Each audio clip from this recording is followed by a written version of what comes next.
দেহটা ত্যাগ করেছে মা।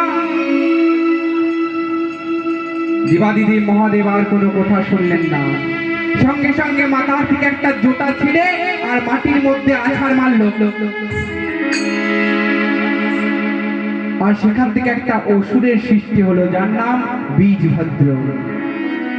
বলছে যাও দক্ষ রাজার যজ্ঞটাকে লন্ড বন্ধ করে দাও।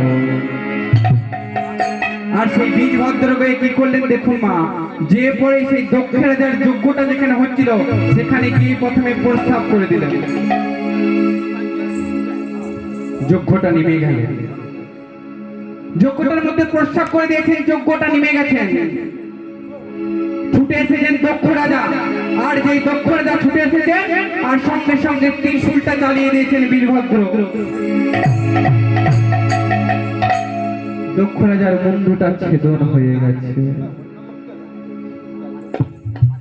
মা পচেতা দেবী দেবাদিদেব মহাদেবের চরণ তলে আচার খেয়ে বলছেন, প্রভু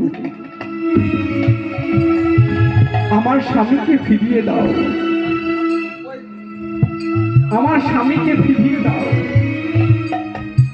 মা এই যে ভোলানাথ